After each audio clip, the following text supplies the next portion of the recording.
terms of renewable energy.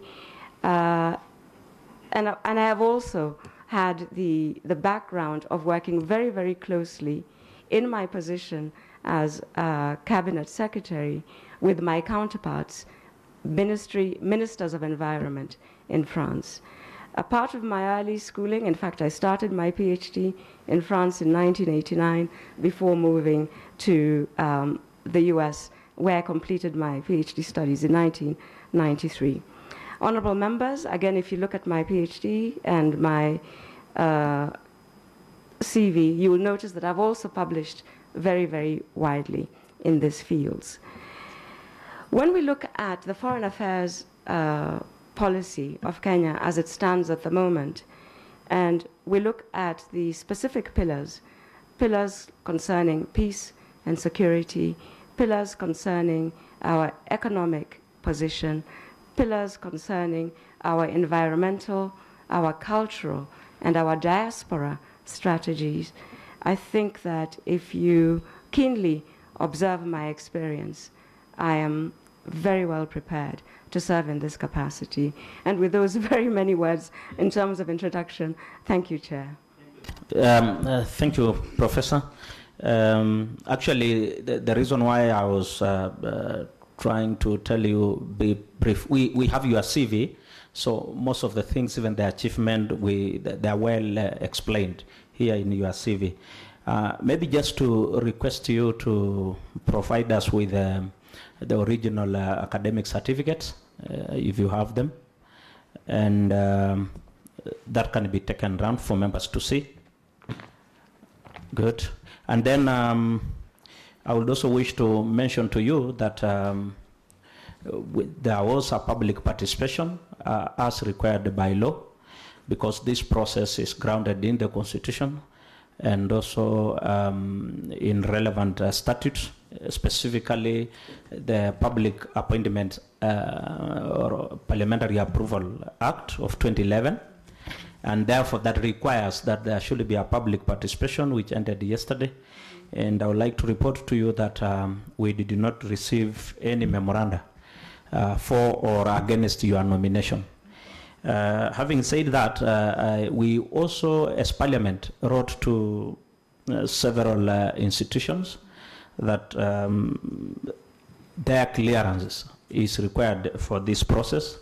That is the Ethics and Anti-Corruption Commission, the HELP, Higher Education Loan Board, Kenya Revenue Authority, Director of Criminal Investigation, and the Registrar of Political Parties. And we have received their correspondence, all of them dated within the months of the dates of this month, this February 2018. And I would like to report to you that you are in compliance with the requirement from all these institutions. So we have them. Maybe they wrote direct to Parliament. It's good to note that. So I would want now to invite members who have questions, to want to say something, to raise. Want to start probably with those who did not get the chance in the last time. The member for Mosop, Mheshimiwa Beatrice Nkadha, and then Mheshimiwa Yusuf Hassan. Then we'll take another 3. Then you note them down and then you respond after those 3. Thank you, Chairman. Congratulations for having been nominated, the ambassador for France. Professor, I have only 2 questions to you. I can see here that you are very good in English, Kiswahili, and Luya. And I know you are going to a country where French is the language. Mm-hmm. Are you not going to have a problem in communication, or you are going to have interpreters all over wherever you will be? Mm-hmm. The second issue is, from this good CV that you have given us, you have worked globally. Mm-hmm. What can you tell us, having been the Cabinet Secretary for Environment, what is your personal experience having been outside and having served as a Cabinet Secretary for the period that you have served? Mm-hmm. Have you experienced some challenge in dealing with Kenyan matters. Lastly, you are on record having said that you can't allow the coal power generation in this country.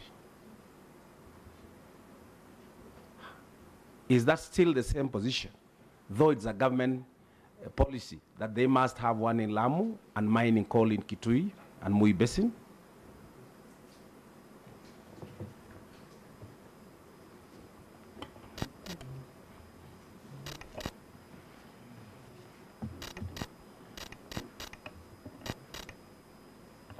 Okay, thank you, Chair.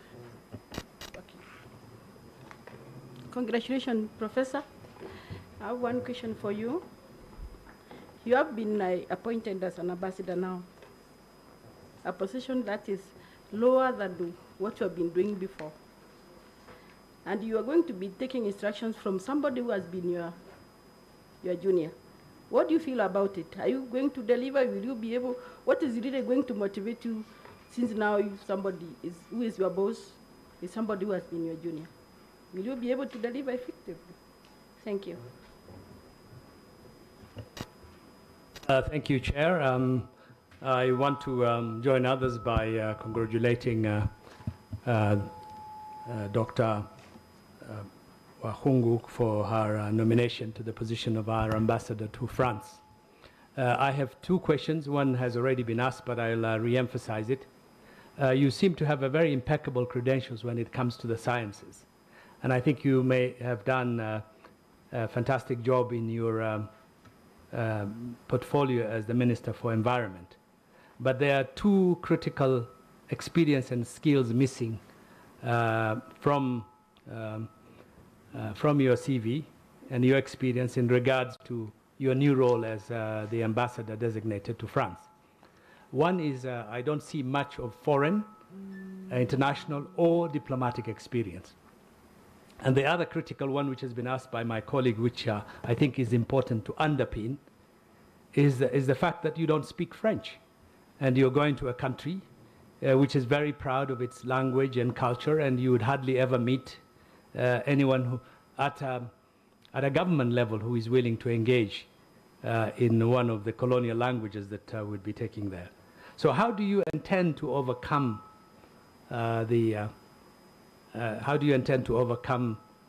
this inability to engage? Is it going to hinder your work or affect your work as our ambassador? Thank you. You may respond. Thank you very much, honorable members, for those questions.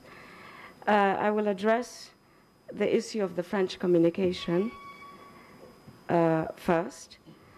First of all, I have elementary French.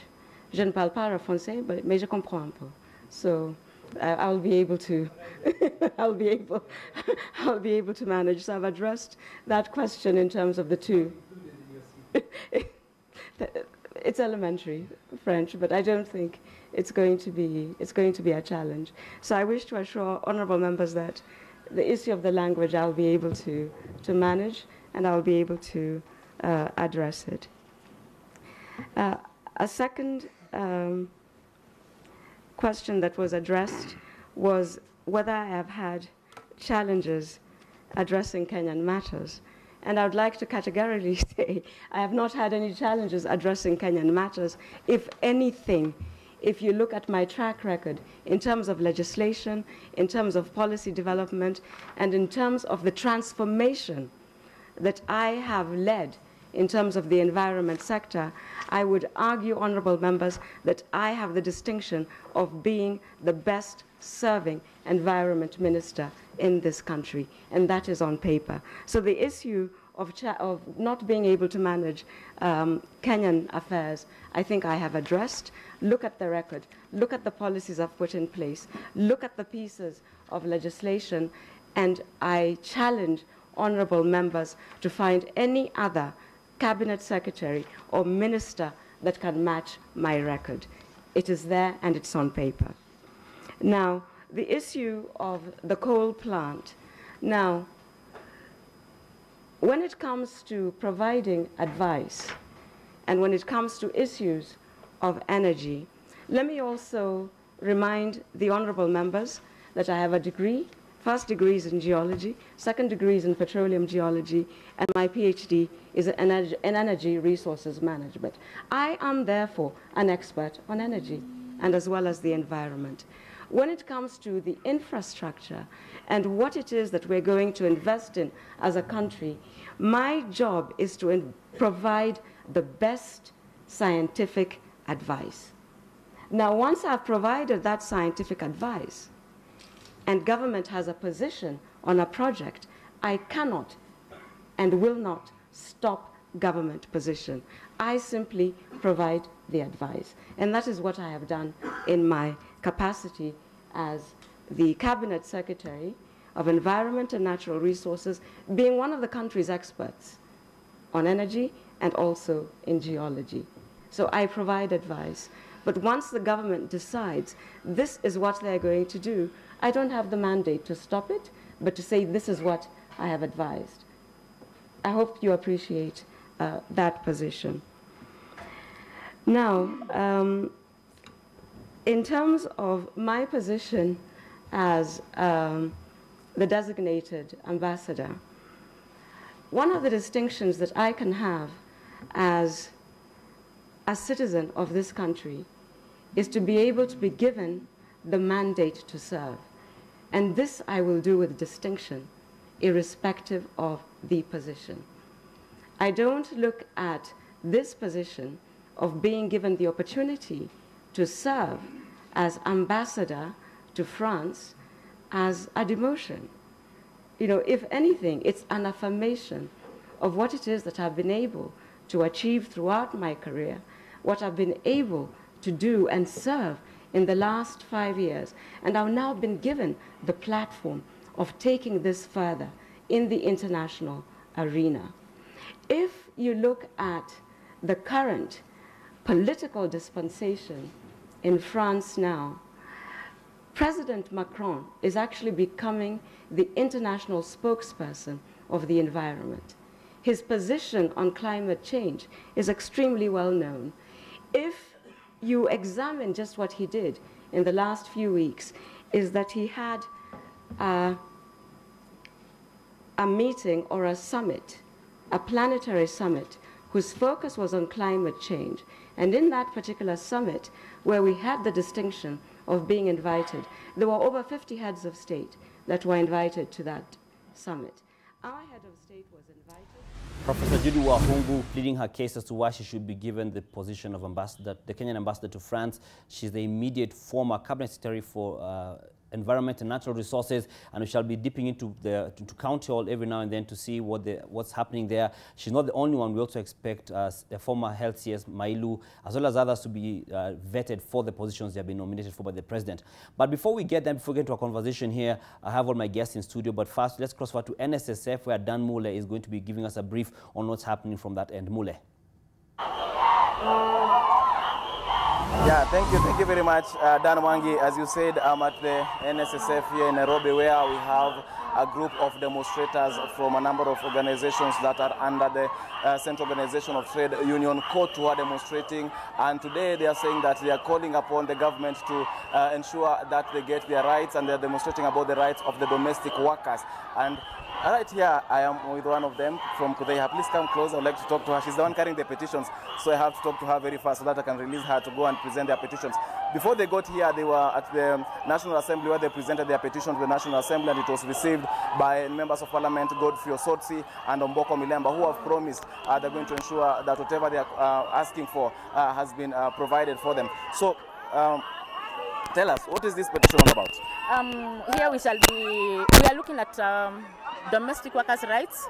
We have the Convention of Domestic Workers, which is C-189. We want it ratified. We want a law that defines a domestic worker, defines domestic work, and also a law that recognizes domestic workers. Yes. Yeah, you've also talked about the International Labour Organization Convention that passed one of the recommendations about domestic workers. What exactly about that do you want to be ratified? We've got so many things stated on the convention which we want. That's why we want the whole convention to be ratified. For example, when you look at the convention, it talks about migrant domestic workers. It talks also about minimum wage for domestic workers. It also talks about social protection for domestic workers. It also talks about child labor and abolition of child labor. So when convention is ratified, C-189 is ratified, it means that we've got a larger number of workers who are going to benefit from it, especially the domestic workers. And that's why we are here as domestic workers, calling upon the government, upon the stakeholders, and upon everybody else to campaign and also push for the ratification of Convention 189 in Kenya. In Africa, we've got about 3 countries which has ratified the convention, and that's why Kenya, we are not that behind. In fact, Kenya is one of those economies in Africa which the economy of Kenya is a bit high. So I don't understand why we are lagging behind.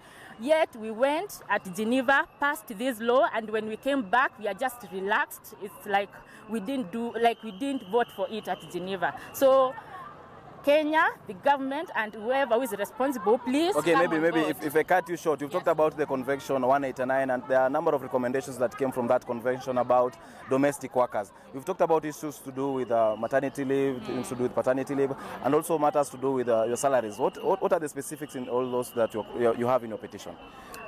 We need maternity leave to be 3 months, and when you are on maternity leave, you'll be fully paid.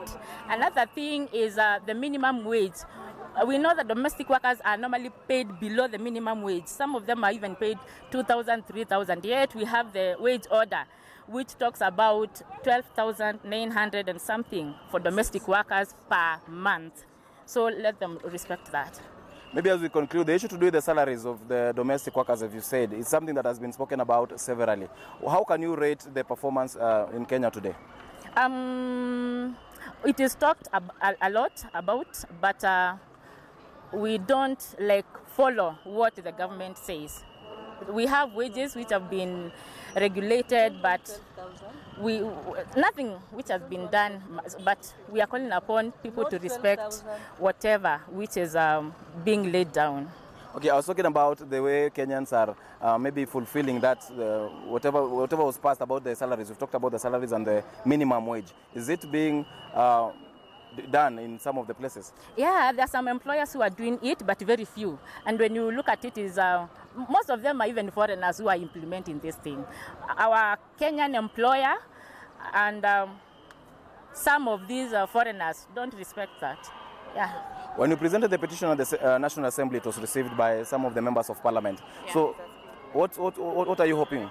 We are hoping that they are going to lobby other parliamentarians and then pass this convention, which is very key to domestic workers. And here at the NSSF, why did you choose to come here next? And this is the last place you're coming, I believe. Yeah, we are here because we have the CS of Labor, who is very key in pushing for ratification of this to the parliament. So when he has got this petition, he can lobby so many people. And as the government, because we are here because the Minister of Labor is government. So we lobby them and pass the Convention 189.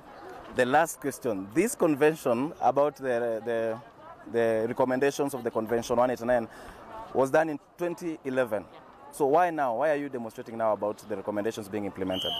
We've got so many cases which have been reported both at the Union Office, which is Kudeha, at the Ministry of Labor, and we also get other cases from the Middle East where we have domestic workers having been mistreated. Others have even been killed as a result. So that's why we are here crying and calling upon everything so that this convention can be ratified.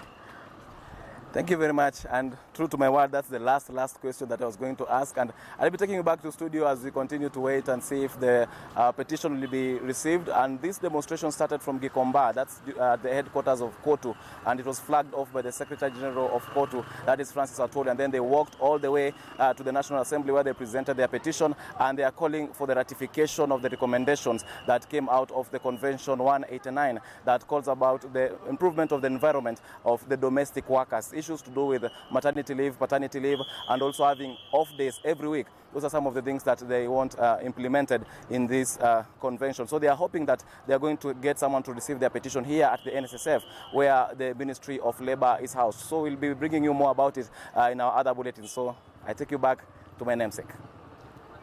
Thank you very much, my namesake, just that mine has double N.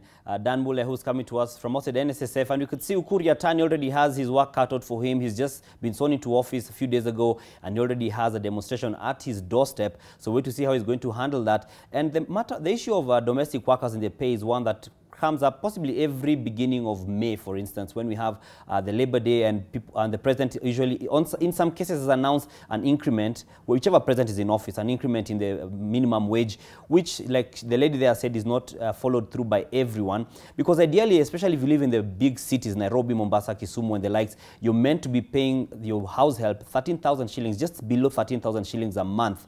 And if you're doing they call them a mafua, who comes every day, once, you're meant to pay them about 527 shillings daily. Now, some people don't do that much. And now there's been arguments about she or he, may find maybe some of them are gentlemen, come and eat at your house. They come and they sleep. Some of them sleep in your house for those who are doing the monthly salaries. They eat food. So you're covering their rent, their food, their power, all those costs. So that's the argument that's there. But that's what the law says as at the last increment in minimum wage. So we're to see how that will be played out, because now there's also the argument of whether these employees are the quality they're meant to be, because some of them have gone to training. They've gone and been training some training or bureaus which train house helps, but some of them are not there. Some of them are fresh from probably high school or from school, or some of them have been living in rural areas and come to the urban areas. So the question some have been asking is, are they the quality worth being paid that much? I've had that conversation, and it's a very good conversation to have going. We'll be picking up the same with Dann Mwangi as the demonstrations go on, and see how that goes in terms of the reception of the petition. But now to get into our conversation and just to set the context, we want us to go through some numbers, some statistics which have been shared to us by the Kenya Film Commission, to just understand the value of film and television, because it's argued that it's got a lot of value, but not many people take it as much, especially in countries such as Kenya. Now, film and television as an industry is a force to reckon in regard to how much revenue it can generate as just one of the benefits. They say numbers don't lie. So we'll expound on this through some statistics from the Kenya Film Commission. Now, the first one is about the effects of tourism, in terms of tourism, the contribution to GDP in different countries. Now, Germany gives about 3.53 billion shillings, which is about 357.5 billion. That's slightly above what the counties get in total in Kenya's counties. France is 3.087 billion, and this is 312.7 billion. And we have Canada at an average of about 291.7 billion Kenyan shillings equivalent in terms of revenue, what it gives, what the film and television industry give to these countries in terms of the GDP contribution. That's revenue. Now, we also have another set of numbers, and this is the same one we've run. There's also the one which is on United States of America, has a huge, it's like the largest. It has an equivalent of 3.1 trillion Kenyan shillings in terms of how much revenue it generates. It should be on a different graphic. Same one, I think there might be a technical challenge. However, the United States of America gives about 3.1 trillion shillings equivalent in terms of its revenue. We have Australia. This is the last three in the list. Australia gives about 227.9 billion equivalent of Kenyan shillings. Nigeria, which is one of the ones that many people look at when it comes to film in Africa, gives about 86 billion shillings equivalent in terms of revenue. That's Nigeria. And South Africa comes at the last in that list of that 3 billion shillings, which is about 326 million US dollars. And so we see Kenya is not yet here, and we'll be trying to find out how much Kenya contributes. There's still one more slide, but it may not be there, but I'll tell you for sure. The top is America. The United States of America, the revenue that comes from film and television is about 3.1 trillion shillings. Now, that's even more than our national budget, if you think about it. So if we were to take the USA's film and television revenue, it actually covers our whole budget and covers all the debts that we've been having many people complaining about. Now, that's the picture on the impact on the broader economy. Now, one of the main sectors that benefits from the growth of film in many countries is tourism. According to the Kenya Film Commission, film and television have the greatest marketing impact on our country's tourism, arguing that it is far over and above any tourist marketing budget. This has some statistics to it as well to show how different movies filmed in different countries had a financial impact on the local economy. Now, first, animation movie Frozen is based on the Norwegian town of Arendal, located southwest of the Norwegian capital Oslo. Northern Europe can...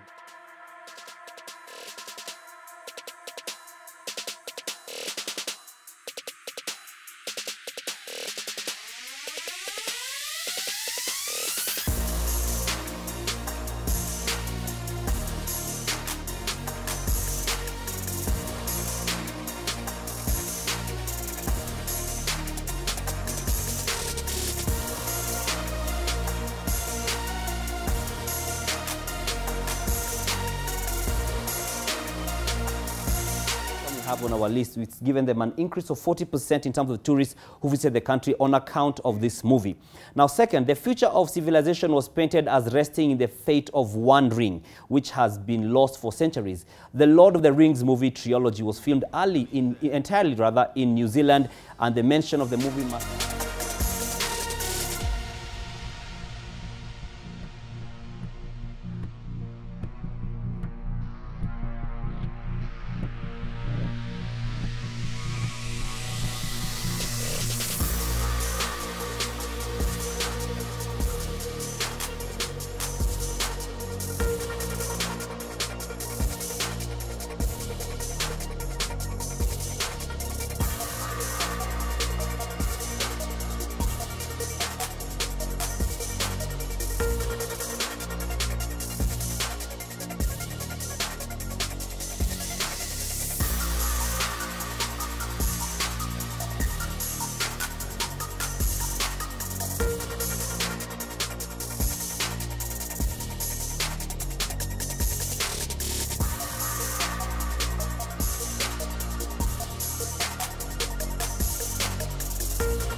comes to tourism, to film and its impact on the economy and what promise it has. And in studio I have a very powerful panel, I must put it that way. And I'm going to begin from my immediate left is Victor Munyafu, the CEO of Machawood, as well as the chairman of the Kenya Film and Television Professionals Association, who actually wrote a letter to the president, and we shall be sampling that for a bit in regards to the representation of film and television in the cabinet. We also have Matrid Nyaga, who's a film producer. Thank you for joining us once again. And we have Chris Foote, who's the chairman of the Kenya Film Commission, who are the source of the data we've been sharing here on the graphics. Thank you for coming in, and would quickly like to know, where Kenya, what Kenya generates in terms of revenue. Just before we get there, I'll also introduce Marianne Nungo, who's an actress. I know some people argue that we should not say actress. Some people say we should say actor altogether. Are you okay with actor or actress? Whichever word is fine. All right, we'll just go with actress for now. So thank you for joining us. Maybe, Chris, you could just tell us, what does Kenya generate in terms of revenue from the Kenyan film industry, generate revenue-wise? I think it's important to look at it twofold. One is above line, the other is bottom line in terms of film and TV. And when we talk about, I guess even for this conversation we're going to have this morning, film, we talk about audiovisual, that includes film and TV, so that people don't think it's just big feature films. If we look at the last stats we looked at about 1 billion shillings coming into the country from film and TV. And that's not just direct money coming in, it's also the mum and boggers, it's the rental cars, it's the hotels that are used when these guys go and shoot in places like that. So it's about 1 billion shillings at the moment. But of course, as you saw, compared to those stats globally, it's a drop in the ocean. I mean, Nigeria is bringing in 40 times that amount.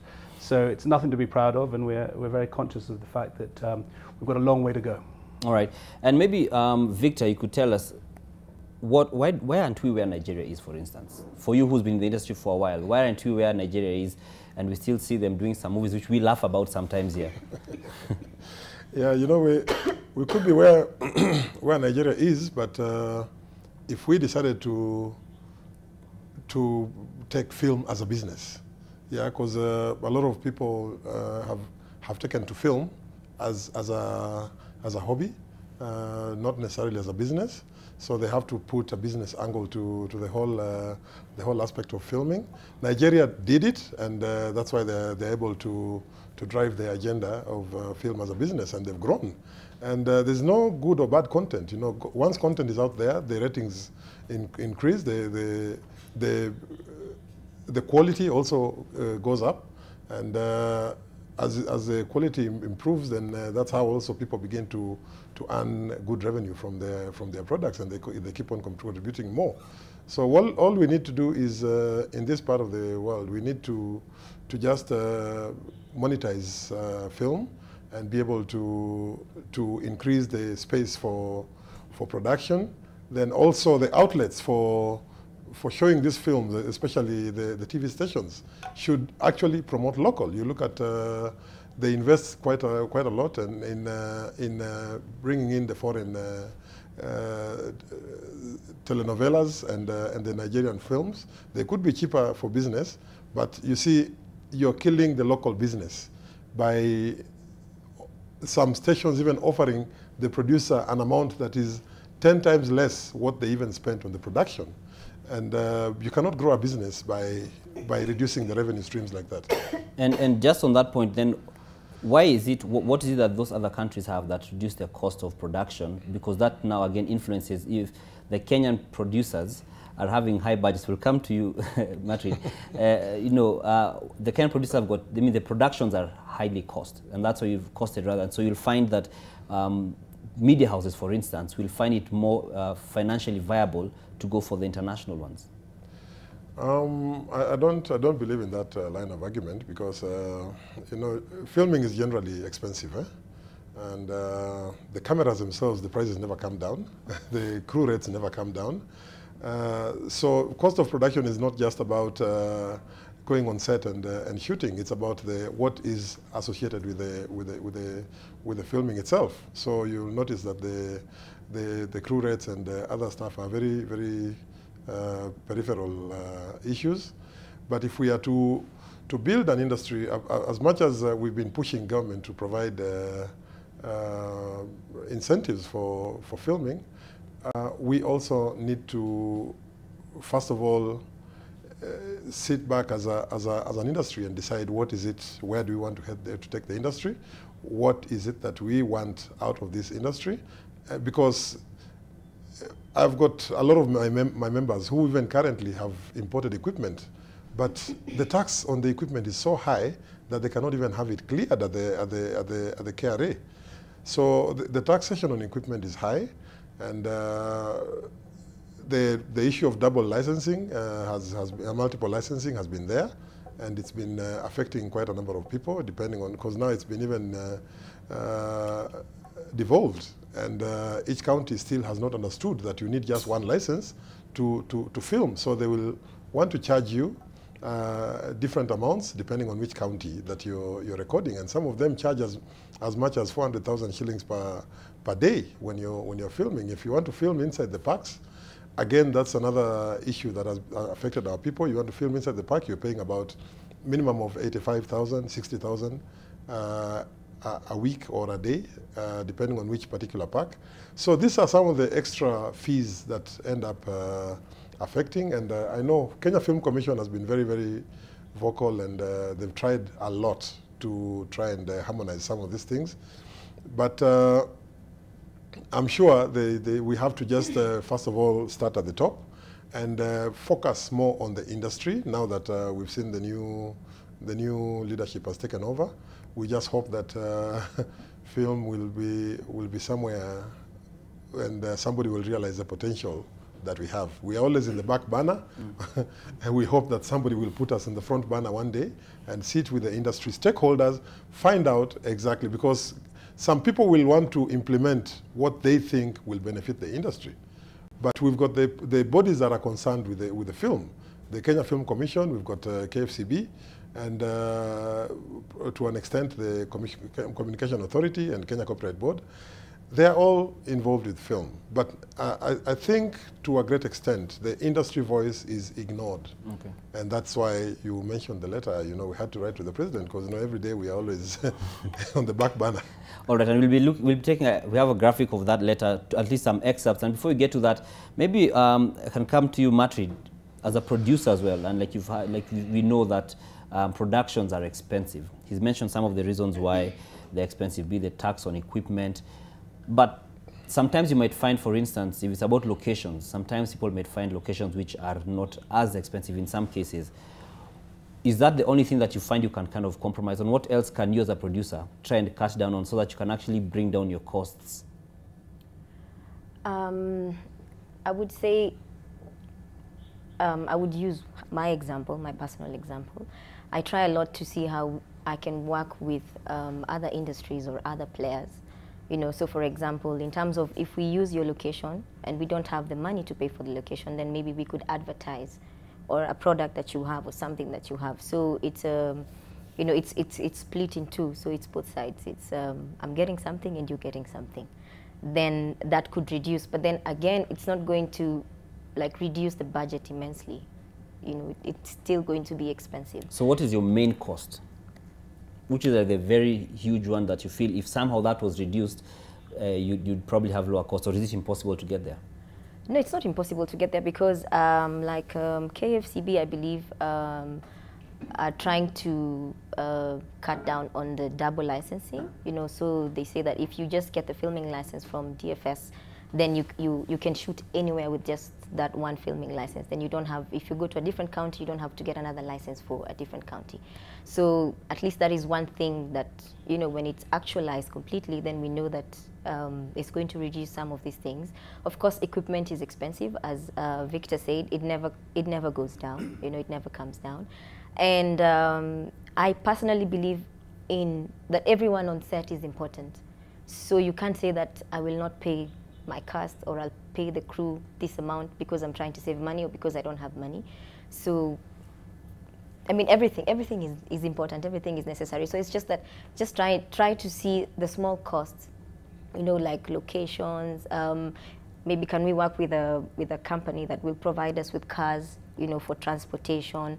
So trust me, it counts, especially if you're shooting for more than a day, then it really counts. Because your costs are usually on a daily. Even saving 1 shilling really counts because then it's going to offset something else in the budget. Okay, and you've mentioned something, Paul. She's mentioned about the cast and paying the cast, and Nungo, being an actress, I know there's a number of times like the actors, actresses have complained that some producers really give them a raw deal. And you find that you've been given a certain role, you believe that there's good budget for it, but the actors, actresses do not get paid what they think they're worth.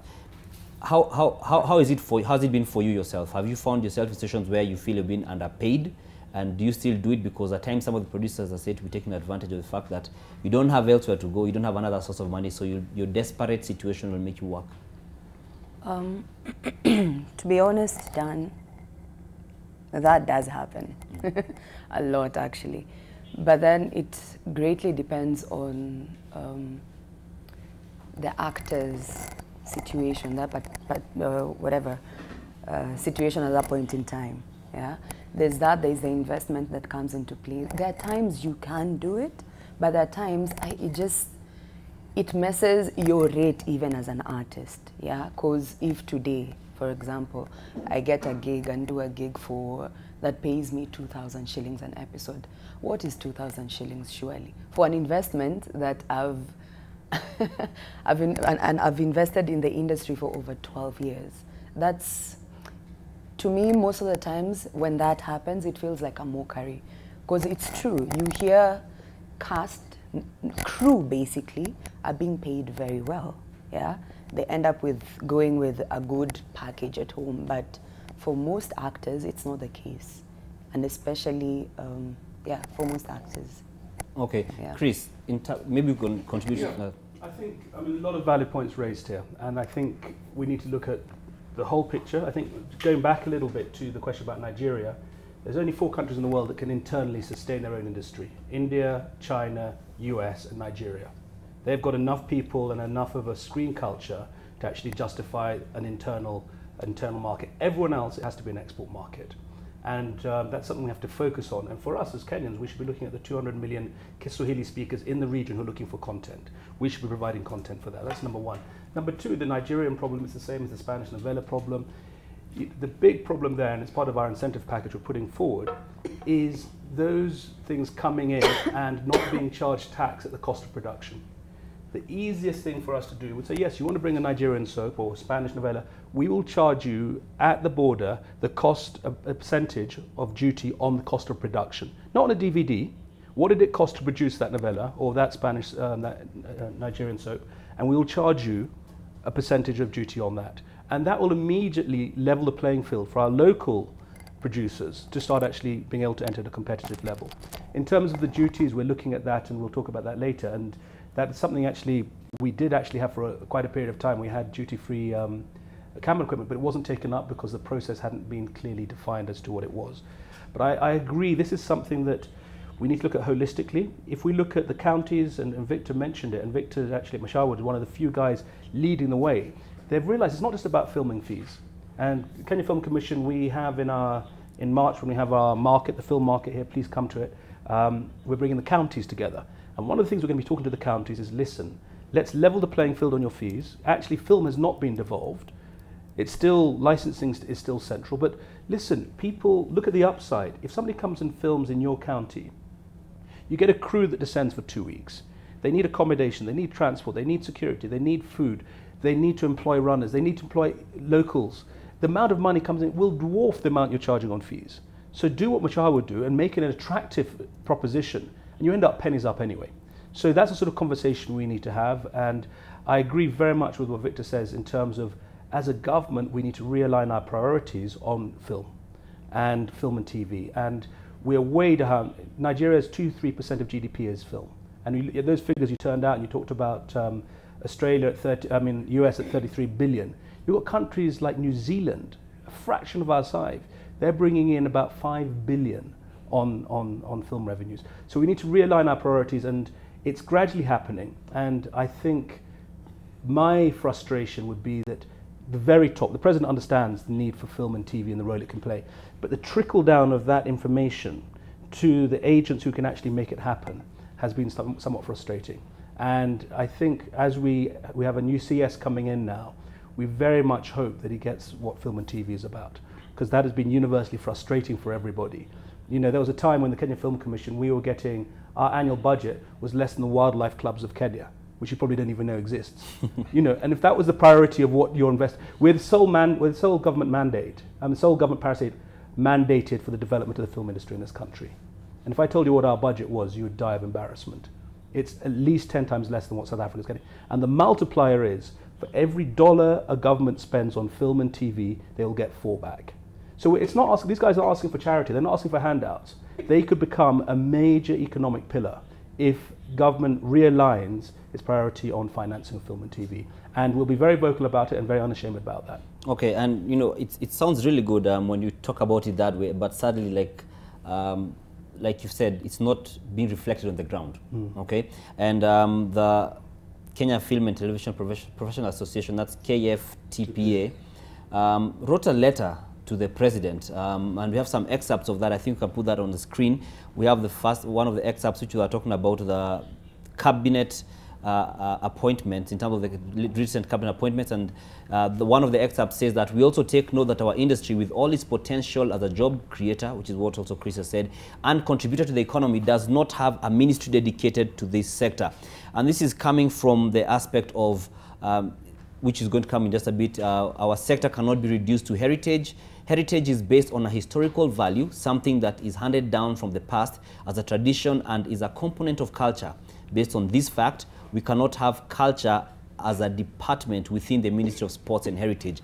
And that's the concern that they are having, and many other people in the industry have been having, in terms of, we have a Ministry of Sports and Heritage, And so before, it was a bit better, I guess, before it was sports, arts and culture. But now arts and culture have sort of been bundled into heritage. Let me first of all just come, because it was your letter. You're the one who chairs the team that sent this letter. Maybe you can expound on it and tell us, have you gotten any feedback? So far, when we got the breakdown of the ministries, finally we realized that arts and culture are part of heritage. And we haven't gotten any official feedback as such, but at least there's been a conversation going on about all this. And we are meant to meet with the new CS so that we also emphasize on film. But from the bottom of my heart, you know, it's always been my wish that one day film will play a major role, because I think we've seen where we are today. Apart from the depressed economy where industries are suffering, they are struggling from the depression of the last general election, the only industry that is up and running is the creative industry and sports. Those are the only areas that are keeping the country on the roadmap up there. And you know, you can see films are still being premiered, films are winning awards, and people are still opening new theaters, new outlets for entertainment. And for me, even by the time we were doing the letter, we wanted to just emphasize to the government the importance of entertainment, because when all else is down, people still want to be entertained. And if you invest in entertainment, automatically you will grow the economy away from the normal revenue streams, and we've got the potential in film. And that's why we thought we need to write the letter and highlight the importance of any response yet on film. So far, not yet, but I'm sure it got to different places where I know maybe Chris might have an idea. Chris, are we looking for a response anytime soon, or that? You know, I think first of all, very valid. I think that letter was founded on a very valid concern.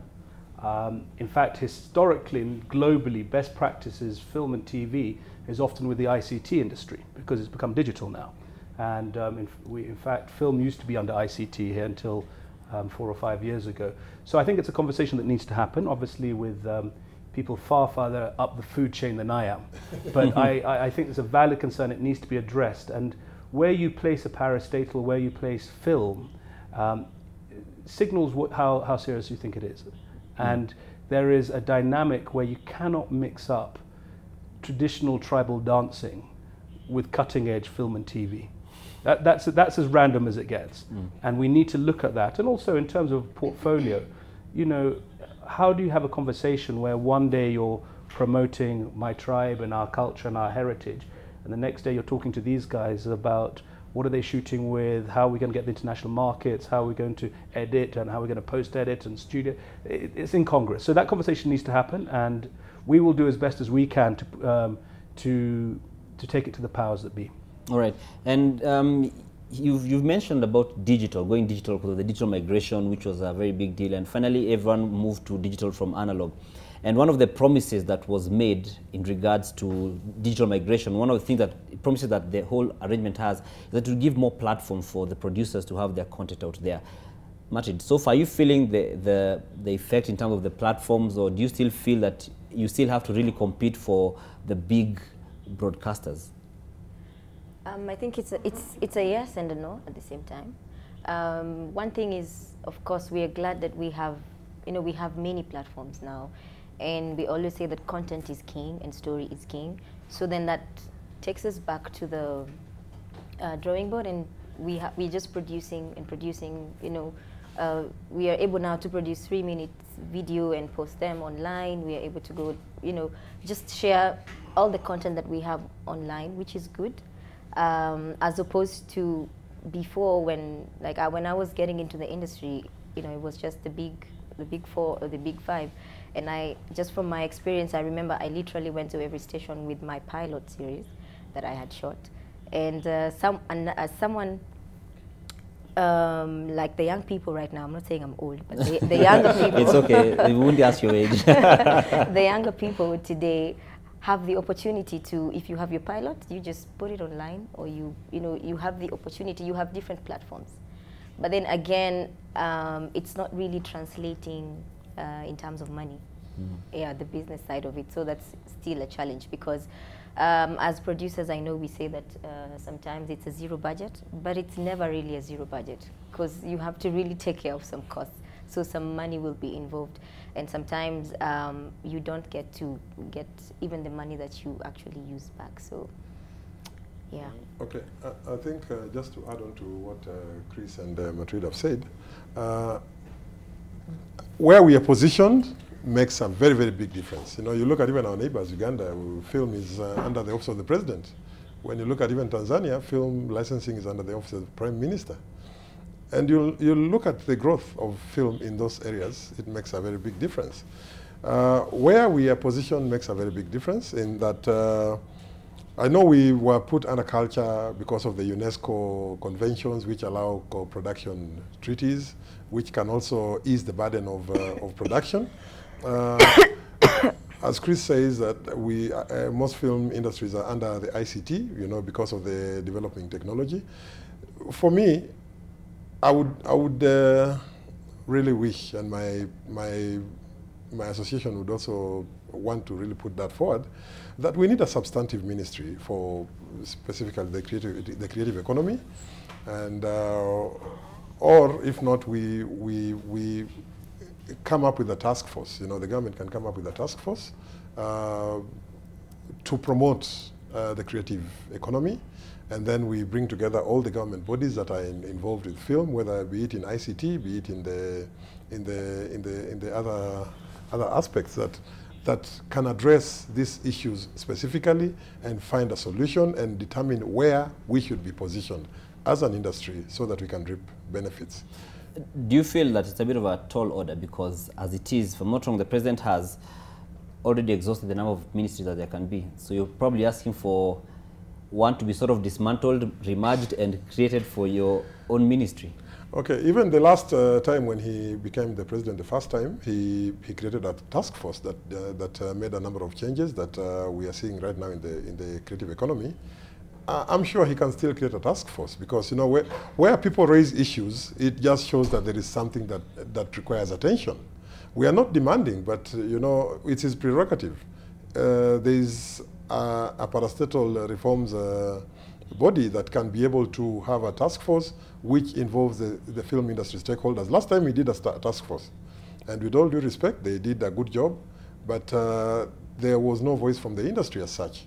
So if we could just do a task force which brings together the industry and the organizations that are involved in film, then we can make a difference. And as we speak today, we've got a council called the Creative Economy Council, which has been spearheading the interests of the film industry. All we just need is this body to be put together with the Kenya Film Classification Board, Kenya Film Commission, CA, ICT Ministry, or the ICT Board, to come up with ways of harmonizing all these things and work closely with the Devolution Ministry so that we can address all the other issues that affect the counties as well. Okay, thank you very much. We'll still continue the conversation in a bit, and I'll be coming to, for instance, Matrid, you're an award-winning producer. I mean, on a global scale, we'll get into that for a bit. And as well as coming also to Nungo as an actress, just before we take a break, real quickly, have you felt like you've been called for more jobs since we went to the digital migration aspect of broadcasting?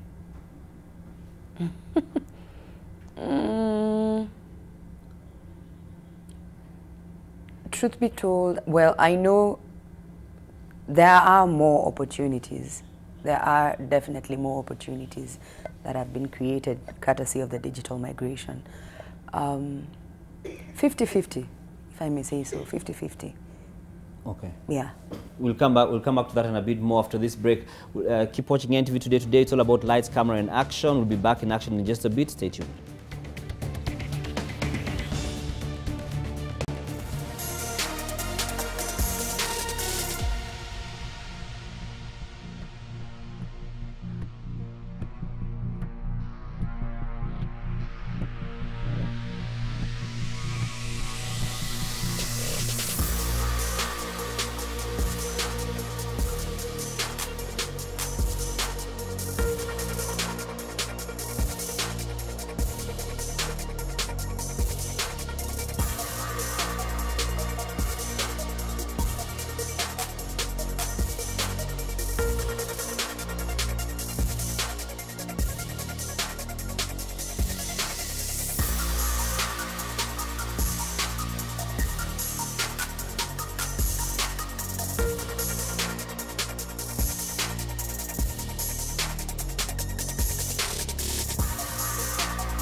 And back to action. Welcome back to NTV Today. My name is Dann Mwangi. We're talking about film and television and what we should expect and what the situation is and what can be done about it. And just continue with our conversation. Nungo, for you as an actress, how many years have you been acting, first of all? So you can give us some context. How long have you been acting, and what are the sort of changes that you've seen as you've gone along? This is my 11th year in the industry, since 2007, yes. I'm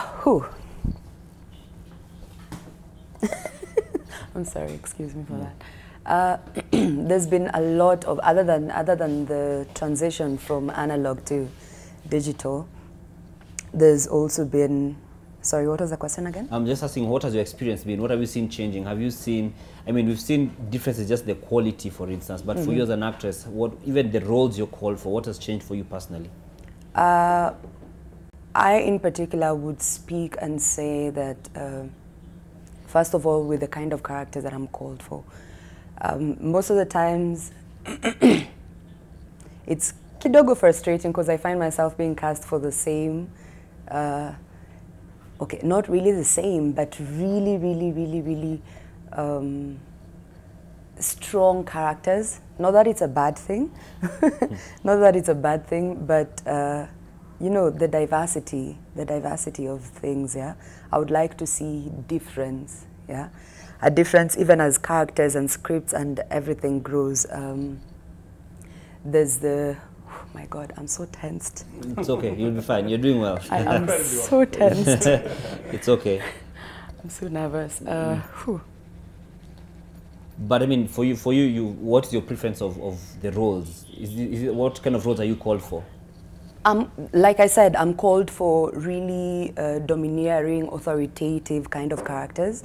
But that's a thing with me. I've always felt like I'm always trying to prove a point. Okay. From way back then when, because most of the people that know me as an introvert. I am an introvert. Actually, most people that have known me as an extreme introvert. So getting people to be convinced that Nungo can do A, B, C, and D has been a really hard task. That's me feeling like I have to keep on proving a point that, you know what, I can't just do this one role. I can do A, B, C, E, F, G, yeah. Okay. Yeah. Right, that's good. I mean, it pretty much shows that you've been called for many different platforms, shows that we are still growing as the years go along. And Martin, Watu Wote, you're one of the producers of Watu Wote. And we've been talking about how, you know, our industry is not being recognized at the government level, etc. When you guys, now you've been nominated for the Oscars, yeah. Was it something you expected? Or because, I mean, considering if we say we are not being taken seriously, it gets to a point even we know we're not that serious psychologically, unfortunately. No, we had so many challenges on set, so we just kept saying, this one, it better win an Oscar, you know, it better win an Oscar. So I think saying is believing, so, and here we are. So, I mean, what kind of challenges did you experience? So you can also, so that we can understand, the viewer who may not be as conversant with film can understand what are the kind of issues that you went through, because it's interesting to know what you struggled with and you go to the Oscars. First, I would say this was my very first, like, a co-production, because, as you know, we did this with German students from Hamburg Media School. It was their graduation film. And besides me being a producer, I run a trust, Dada Trust, which runs Udada International Women's Film Festival. And we've been running that for 4 years. This year will be the 5th. So I got to meet one of the German producers, through my platform. And I remember we just met at a cafe, and I was essentially supposed to just tell him who to work with and who not to work with in the industry. Me running a festival, you know, because now I kind of know a lot of people in the circle, so then I just tell them. But then when we met, I told him I just don't run a festival, I also produce and direct and do this and that. So then we decided to, and when he told me the story, then I felt that this is a story that needs to be told, because even in our small circles, it's something that we really wanted to do. But then again, in terms of financing or where to begin and, you know, all those things. So we felt that this was the great opportunity, and We grabbed it with Lightbox also, who was the other co-producers. And we did, these guys came here, we did intensive research because, again, Watu Wote is based on a true story, yeah? So we literally even spoke to the guys who survived the attack, meeting them in weird places, you know, because they didn't want to be known that they're meeting us or they're telling us this and that. So for me, that was really, I learned so much, and I always apply that to what I'm doing, because research is really, really key.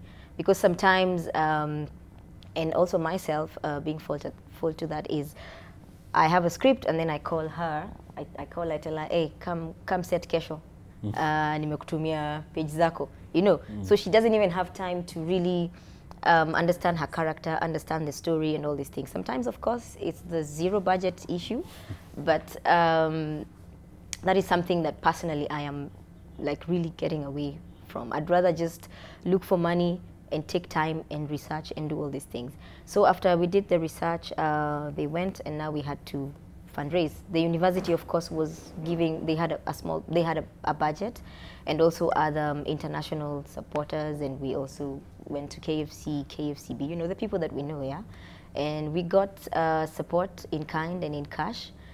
And a few days to the shoot, our camera was stolen. Actually, the night or the day before the shoot, a camera, we were having the last meeting, and then we just received news that, you know, the camera is gone. And that was really, you can imagine, and we had gotten the camera from South Africa. So, so do we cancel after everything we've done? What do we do? That's why I'm telling you, like, we just kept saying that. I'm really feeling I'm at a cliffhanger. What did you do? No, we got another camera, and we actually didn't mention it to the cast.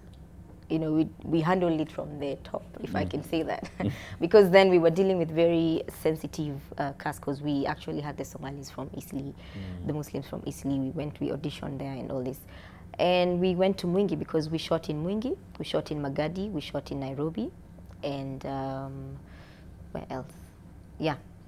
So we traveled, and as a producer, you have to always be on your toes, yeah, to just, if there's a problem, how do you solve it? What's plan B? I always have a plan B, C, D, like a list of plans, just to see what can work and what will work. And also, just besides that, it was, you know, we're having Germans on set, we're having Muslims, Somalis on set, we're having Christians on set. It was just a mix. It was a mix of everything. And I'm glad that we all found a way, just because of the common thing was the story that we really had to tell, and everyone really wanted to tell that story. So that is something that really kept us together, as much as we had all these, you know, crazy issues. Again, after like 2 days, we were shooting at night, and then everything was set, you know, when we were planning, and so when we were just about to roll, we had a problem with electricity, and it's in the middle of nowhere. It is in Ngomeni, so we needed a generator, and it's just not the tiny generator and stuff like that. So, I mean, those challenges, and I think also Victor can attest to this, when we say as in production, if you're in a production that doesn't have drama, or it is a smooth production, it might not really be a good film. But if you're in a production that, you know, there's ups and downs, and it's crazy, and like maybe at some time the director and the producers are not even together or whatever, but then at the end of the day, we came here to do this, and this has to work. So I'm really glad, and I commend the team again, and everyone who was involved, and even the supporters, just for being patient with each other. And now we are excited that we have been nominated, and we look forward to the win. We wish you all the best. And she's pointed out something about financing, which is one of the biggest challenges for film. Maybe, Victor, what are the main sources of financing usually that filmmakers use? Where do they get their financing from usually? There are different sources. We've got some film funds like DocuBox, and you know, some of these NGOs, the Ford Foundation, HIVA Fund, and all that. They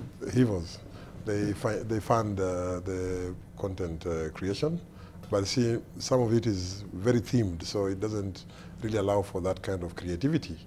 And last year, the president set aside, you know, through the budget, you know, we had this lottery fund that was meant to go towards the the development of the creative economy, which so far I don't think there's any framework that has been put in place to ensure that the creative economy benefits. So at the end of it all now, we are having everybody just struggling to survive and to fork out money. You know, people will write to KFC, people will write to KFCB to see if they can get some funding for their film.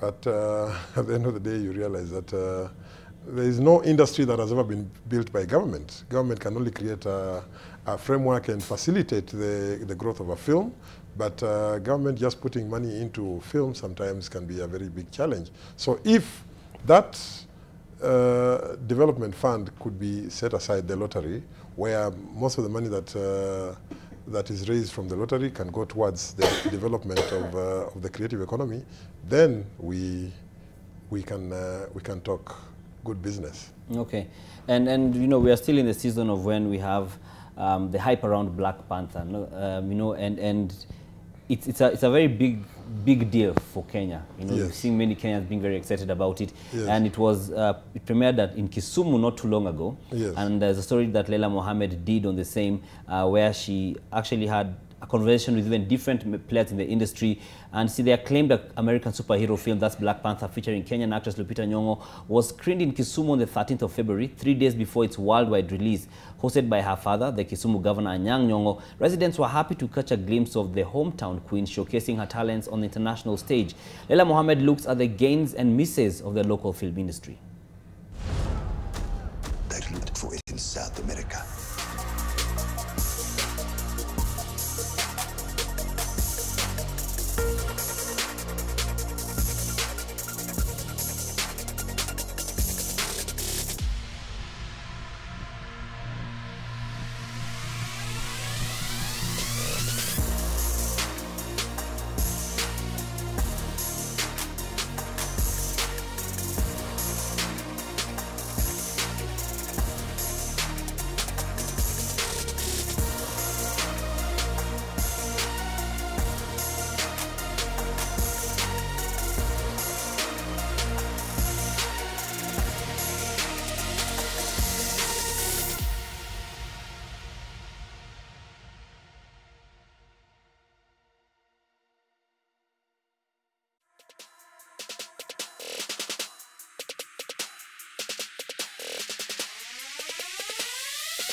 With this kind of platform that we're getting, this Black Panther, then we've got Watu Wote especially, what is this doing for the local film industry? I think something to, first of all, Watu Wote, something amazing that came out of that, congratulations to them, was it doesn't have to be a pretty movie. Yeah. Okay? It wasn't, I had a discussion with one of the guys, it wasn't a paint Kenya an amazing light, come and visit it. This was a nitty-gritty story about humanity. But it promoted Kenya as a great venue. But if we look at Black Panther, they spent, their budget was $200 million, all right? And then another $150 million on top of that for publicity. And they've already, in the first week or second week, they've already hit $450 million. And they reckon it's going to be the highest grossing movie ever. And it's very interesting. So you're looking at that, $150 million. If we had bought that to Kenya, okay, even if they spent 10% of that, even if they spent 20% of that, the amount of money that would have been left behind in Kenya. Now, the reason that we're losing a lot of movies to places like South Africa is we do not have a tax rebate. That's our biggest issue, and we're working on that at the moment in terms of a film incentive package. South Africa offers a 35% tax rebate to go and make movies there, and that is why there is this constant flow of good Kenyan stories going to South Africa, because they get 35% off the bottom line. And that is something we really need to work on and really need to push. Interesting enough, on that feature done by Ms. Mohammed there, didn't come and speak to the Kenya Film Commission. She needs to speak to us. We're responsible for film and TV, not the other guys. They're regulators. It's something that we need to work on, because that's the biggest issue. The co-production agreements these guys did, that was an unofficial co-production agreement, but we are working on a national co-production agreement. And now when you have a national co-production agreement, they say, well, we'll have one. Like we have a discussion at the moment with the South Africans, we have an agreement with them, we're having a discussion with the Germans, but they always say, well, what are you bringing to the table? The Germans, we can bring all these funds, we bring all these billions, but what's the Kenyan government bring to the table for us to film there as well? And so we need to set up enough things in our incentive package to do that. And Victor talked about the funding. The funding at the moment, under our new legal notice of 2015, which gives us a whole new remit, one of our things we're mandated to do is set up a film fund. And actually, one of the things we're pushing now is, listen, give us a film fund, a serious one, $500 million to $1 billion shillings starting, which allows us to invest. When any of these guys come, we can look through it, see if it makes market sense, see if it's going to make money. It's not a grant. It can be an investment by us. It's not a loan, because people are reluctant to take loans, but we take the risk and we split the profit with them. And that's how it works universally, which is, let's get into partnership. And as Victor mentioned right at the beginning, it's a business. It's where commerce and creativity meet. And if we live it just to be entertainment with creativity and no commerce, we might as well pack up and go home. But we're missing a trick on that. And Black Panther, I mean, I'll be slightly contentious here. We reached out to Black Panther. I wrote to them probably a year and a half ago, saying, would you come and film in Kenya? We can offer things, we can have. Never got a reply back. I approached our beloved Lupita, never got a reply back. Don't get me on that point, but I just think there could be some love shown to our home country. We feel bad for you, but I hear you. And you've talked about the tax rebates, and you said you're following up on that. Do you have any kind of timelines that you're looking at in terms of any kind of action? Yes. So finally, we got some money. This was, I'll give you a frustration, just to be candid. We had been looking for money to fund the process of the tax incentive for 2 years. And it was a very small amount of money. It was between 3 and 7 million shillings. We wrote regularly to the ministry. We didn't get the money, and eventually, end of last year, we got the money for it to start the process. And we are now. I think I can comfortably say that we will have a draft incentive paper, a document, because you've got to bring in Treasury. You've got to bring in people who understand the industry. You've got to bring in the international producers. You've got to bring in best practice globally. Bring them all together, and our local industry, and make sure that it's acceptable to everybody and works. And I think probably by July we will have a document that we can then ask to be executed by Treasury, because Treasury ultimately the ones who run the rebates. But we need to constantly explain to them, it's not a charity. This is a way of generating money for the government, and it's worth. Sometimes you have to invest to make money. So is this a case of having people who are, we may call it old school, not understanding how the dynamics of the industry are, being the decision makers? That Victor. one I would definitely say yes. Everyone is nodding in studio. Like Jim Shamoon mentioned very clearly, the people who are driving the agenda for the tax incentives are not people who are very conversant with film. You know, I've interacted with some of those people at Treasury, not in bad faith, but you know, there are some of these people who are so academic that they think people who are in the creative economy are just time wasters or failures, you know, people who don't really make any impact in society. And to me, it pains me because, you know, when all else is down, you know, even you, Dan, when you leave studio, you want to go relax and watch a movie. You want to go and listen to music by a DJ somewhere. And you just want to be entertained away from your place of work. So if only people could invest more in that entertainment that they love so much, then it would also help the people who are producing. Now, apart from just films, we've got TV, and I think I would also urge you to talk to your counterparts, because you know the media has also played a very big role in promoting this foreign content that we are seeing, and consumers will buy into what you give them. Tanzania has grown their TV industry, and to a bigger extent the film industry, because they show their own, they tell their own stories. When you look at our broadcasters, you know, you want to cut down on costs, but as you cut down on costs, then you're also cutting down on creativity, because you want to cut down costs by also sending your cameramen out there to produce shows for you. And the way they are trained, maybe they are trained to produce news. So you go shoot a good quality show, but you film it news style. So it affects the quality, which when we critique, you feel you want to lock us out because we are not telling you exactly how it's supposed to be. So you are also comfortable buying the cheap soaps from out there, and that is what you feed the audience. Once the audience consumes that, that is what they end up believing is available for them, and they'll appreciate it.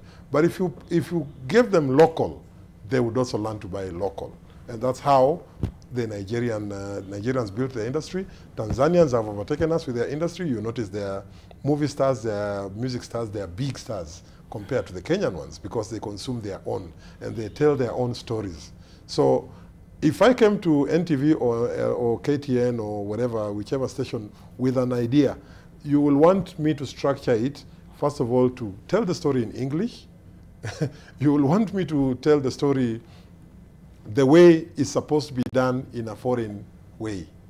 That's why now these foreigners come, they pick our story, they go package it, and they tell the story in their own way, and they can shoot it anywhere.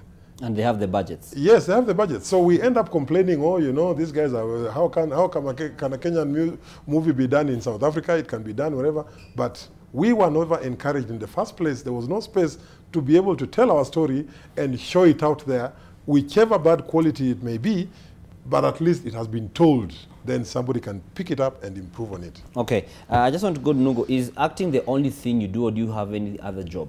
I'm a full-time actor, yeah. And do you get questions like, oh, so what's your real job? So many times. So many times. It's never really perceived as a job. It's, most people perceive it as, like Mniafa has said, a waste of time or a hobby. Yeah. And what usually is your response to them? The acting is my job. This is what I live off. This is what I do. It's my bread and butter. Everything I do, education-wise, you know, everything that concerns Nungo's life is acting. And have you studied anything that has helped you, like, just improve your skills or your? Yes, management, but unfortunately I didn't get to finish because of finances. Yeah, certificate in management. Okay. Just to be able to understand because thing is, and this is something I suffer from, I have the gift, I have the talent, but to be able to merge the gift with the business aspect of it, which I'm very grateful that it's been mentioned, it has been an issue, yeah, because I don't have that. That's why I went for the management bit of it, yeah, to be able to understand it as a business, to think about it as a business. Okay. Yeah. And maybe, Martin, you can tell us, do you usually identify a difference? Because in terms of people who may have studied, there's some who are studying theater or the likes, they're trying to hone their skill, the artistic one. She's talking about the element of managing the business side of the art, right? But these people who go and you'll find an actor who's gone in some kind of training in terms of acting. Is there a difference between those and those who have raw talent? And do you have a preference usually, or is it just depends on what you see during the auditions? I would say it's what I see during the auditions, but then sometimes, depending on the project and depending on the timelines of the project, you would realize the producers or the directors would go for someone who has extra training. You know, like, what do you have? What else do you have apart from? So you could find someone has the raw talent, yes, but then you would require they would require a bit of training to get there, and we do not have the money for that kind of the time, and we do not have the time and the money to do that. And so someone else who has the talent and has something else to back up, then you would end up taking that person.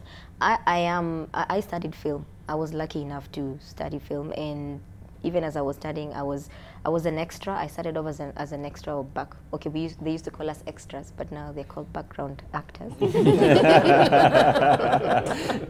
Make it look better, right? Yeah, because everyone is important on set. Yes. And you know, someone is asking you, "What are you doing?" And you say, "I'm studying film," and they laugh like.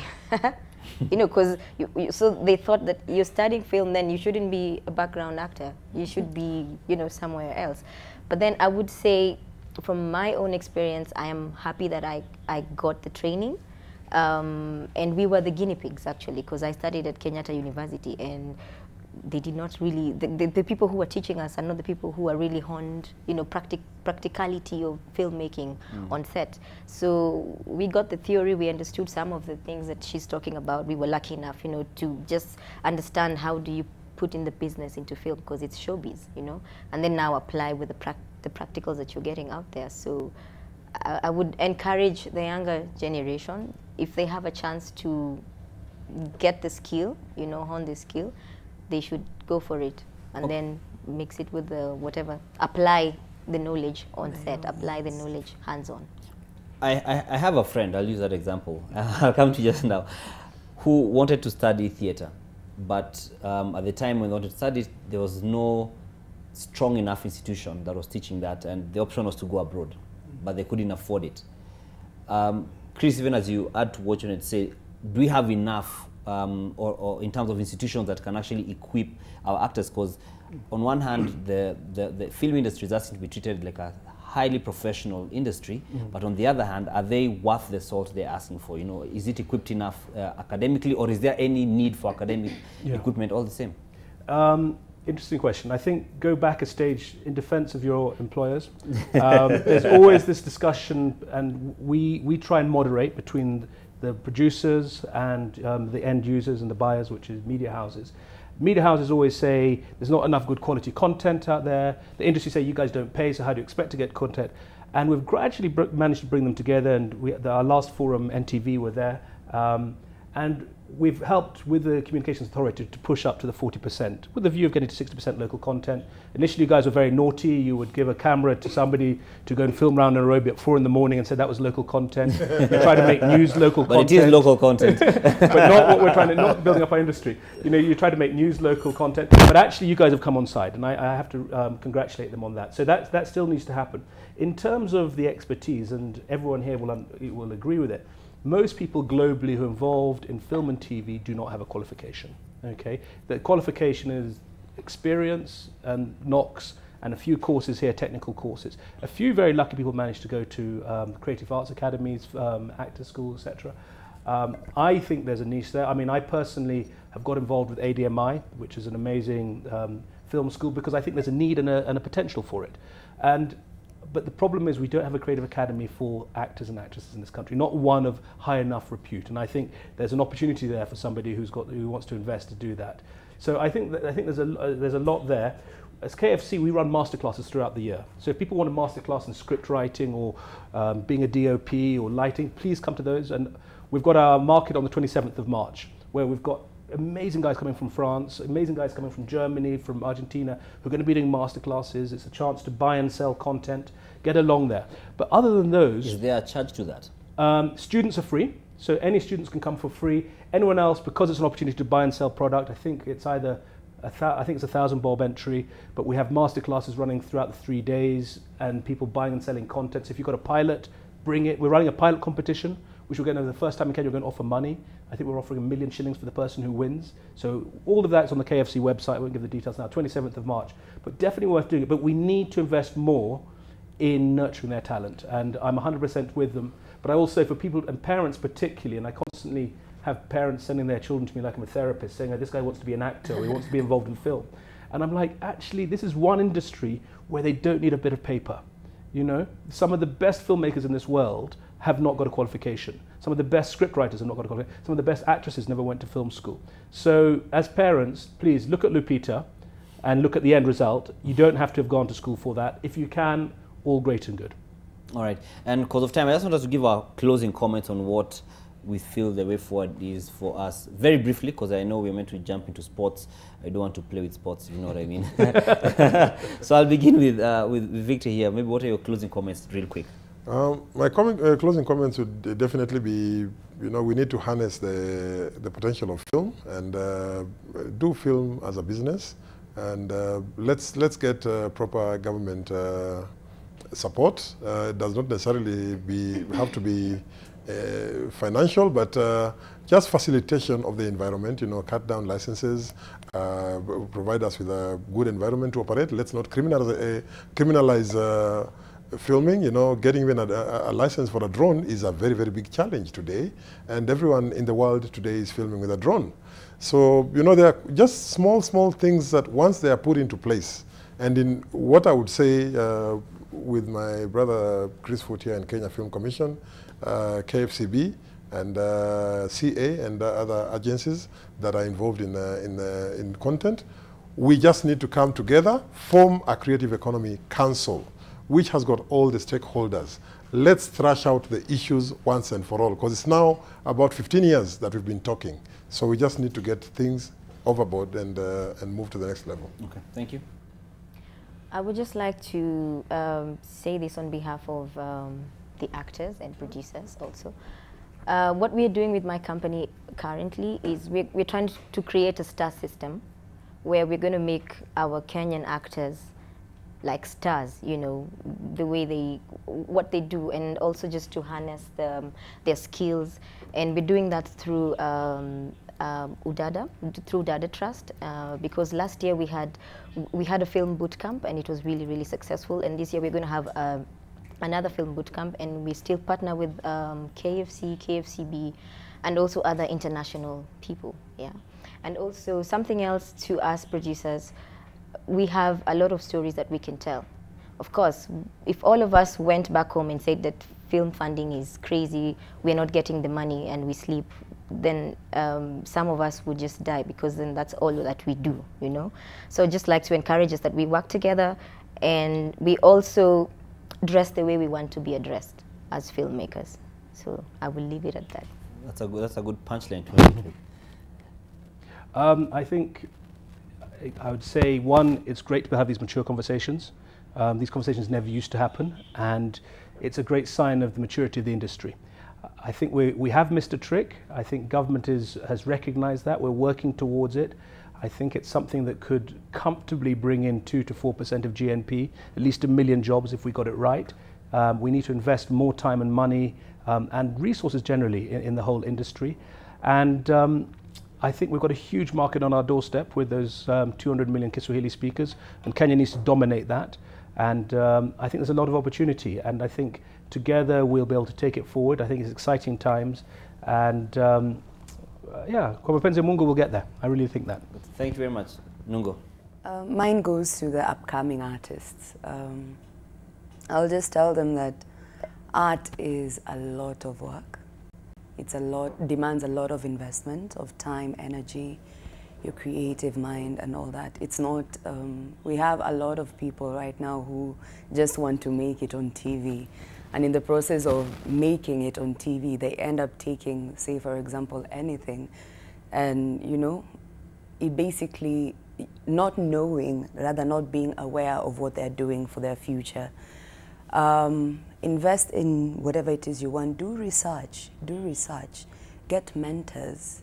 It's very, very important. Don't just rush into things for the sake. Being on TV doesn't mean anything these days. It's as easy as you can, yeah? But what's your motive? Is it just to get on TV, then end up being paid, say for example, 1,000 bob? Then in the long run, start crying over it, yeah?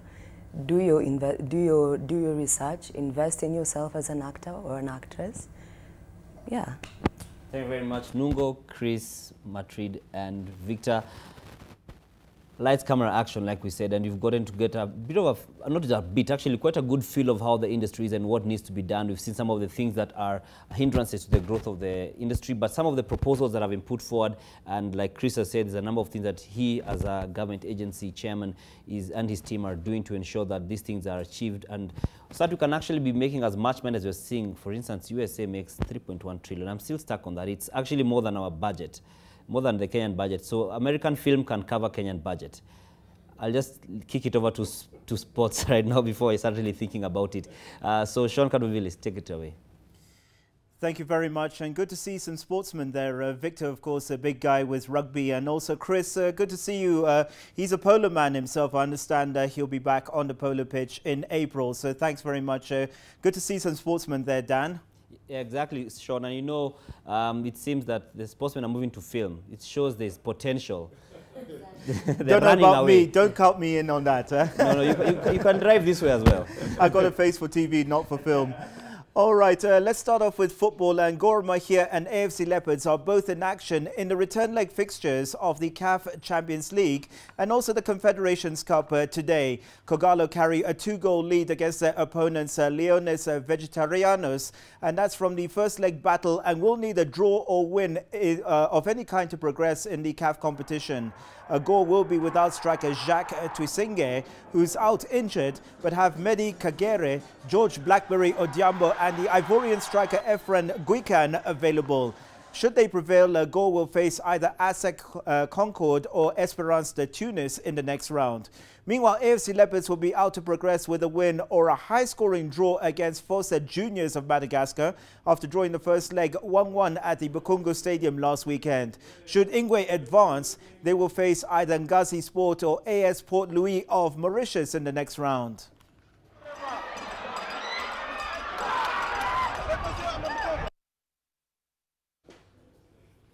Staying with football, Lionel Messi scored a precious away goal as Barcelona drew 1-1 with Chelsea at Stamford Bridge, while Bayern Munich hammered 10-man Besiktas to virtually guarantee them a Champions League quarter-final place tonight. Quarter-final place. Tonight, Sevilla hosts Manchester United, and Roma travel to Shakhtar Donetsk as the round of 16 first legs draw to a close. The trophy, Chelsea.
Thanks, Sean. It's great to be back. Of course, I am very excited to be able to tell these stories, especially this first one, which will melt your heart. Now, you have probably already seen them on social media. Of course, I am talking about the street couple who happened to have an unlikely encounter with a curious photographer. Now, the street lovebirds came to the limelight after photographer Johnson Mushiri shared their story on his blog, Mushiri Frames. Now, Virginia and Blackie first met on the streets of Nairobi, where they both lived as chokoras. To help the couple celebrate Valentine's Day, Mushiri, with support from well-wishers, gave Blackie and Virginia a makeover. Well, Mushiri revealed that he has received a lot of phone calls from modeling agencies with job offers and holiday trips. Bonfire Adventures is the latest to join, offering an all-expenses-paid holiday for Blackie and Virginia. Through their Facebook page, Bonfire invited internet users to choose the couple's holiday destination.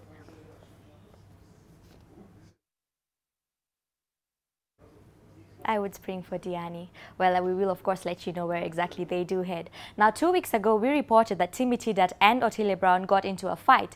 Timmy and Otile were attending Vanessa Mday's dinner when the fight broke out, with Prezo and Shafi trying to separate the two. Now, the unconfirmed version is that the fight was over a woman. However, whatever the reason, it seems that the two have buried the hatchet and even gone so far as to release a song together. Take a listen to Tam Tam. Magic's anger on the beat.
Good afternoon. Thank you for staying with NTV Today. This is your 1 p.m. update. My name is Gladys Gashanja.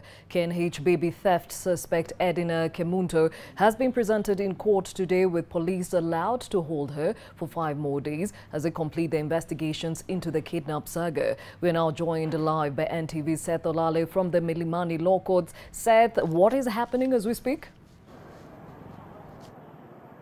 Thank you so much, Gladys. According to Principal Magistrate Kennedy Cheriot, who ruled on this particular case, said that the main suspect, who you just mentioned, Edina Kemunto, to be brought back here at the Milimani Law Courts on the 26th of February, that is this month, and that is next week as well. And this is after the applicant, which was filed by Emmanuel Kipto, who is also a corporal attached to the DCI headquarters under the Child Protection Unit, and he applied and requested the court to grant the investigators 5 more days. This is because or concerning the nature of the investigations.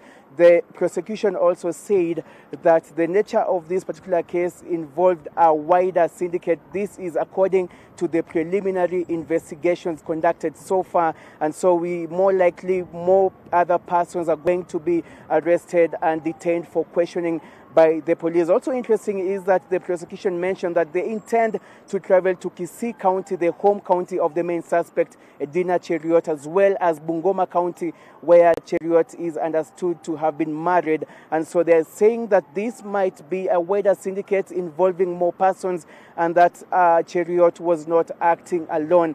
So those are some of the highlights we have here from the Milimani Law Courts, and a visibly shaken Edina Cheriot could not pleaded that she did not understand English, and so the court had to look for a translator to translate in Swahili. But of course, Edina Cheriot pleaded and also told the judge, the principal magistrate Kennedy Cheriot, that she was not. She didn't have any bad intention, and she had actually planned to return the child to the parents. But this is obviously a case that will be following up. But like as you mentioned, 5 more days before Cheriot, or rather 5 more days before the main suspect, Edina Kemunto, is brought back here at the Milimani Law Courts. Gladys. Thank you, Seth Olale, speaking to us from the Milimani Law Courts, where Edina Kemunto, the suspect in the stealing of a twin baby from Kenyatta National Hospital, was arraigned, and the prosecution asked for 5 more days, or rather to hold her for 5 more days in order to finish investigations, and the judge actually granted this, and she will be presented back in court on the 26th of February. Now, staying with that story, the woman accused of stealing baby prince has confessed to taking the baby from the custody of the parents at Kenyatta National Hospital. Edina Kemunto says she was tricked into stealing the baby by another woman, only identified as Jennifer. She also says that Jennifer had promised to pay her 7,000 shillings once the baby had been transferred to Jennifer's care. She says she had already changed her mind and was about to turn herself in to the police when she was arrested yesterday in Kawangware. Hana mtoto. Tukaenda na nilikuwa naenda hospitali. Kaenda na yeye. Ulikuwa unaenda Kenyatta kufanya nini? Mimi nilikuwa naenda kutibiwa. Sasa yeye akaniambia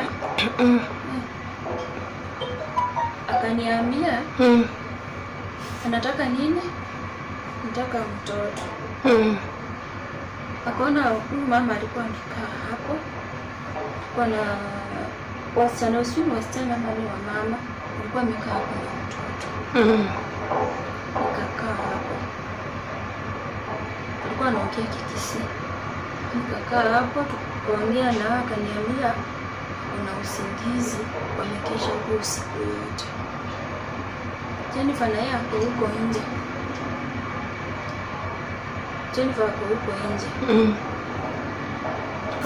Kaka tukipiga na huyo nao story. Huyo mama akasema alikuwa huko nje. Sijui kwenye bwanaka alikuwa anaenda. Alikuwa huko nje.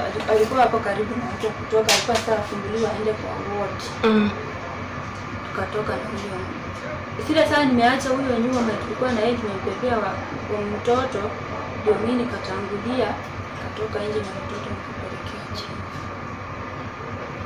Kwa hivyo Jennifer ndiye alikuwa anataka mtoto. Ndio alikuwa anataka, vile tulishuka stage.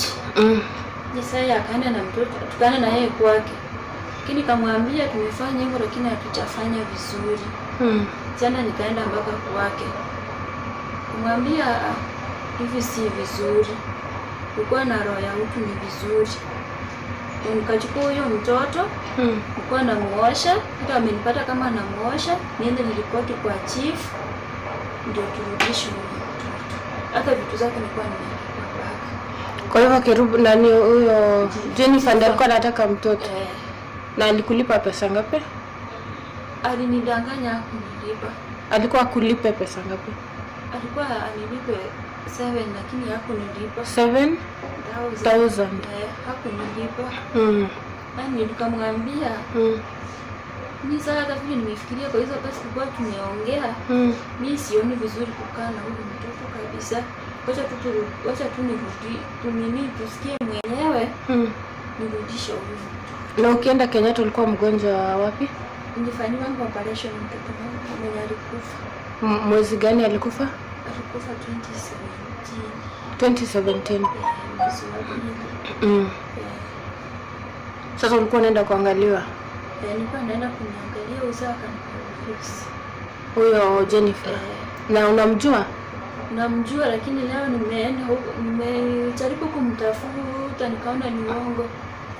Hapatikani kwa simu. Na uko na namba yake? Ni mteja. Uko na namba yake Jennifer? Ni namba? Simu iko huko. Au una kwa kichwa? Anaitwa Jennifer nani? Najua tu Jennifer Sultan. Unaweza kutana na ni Mkisi?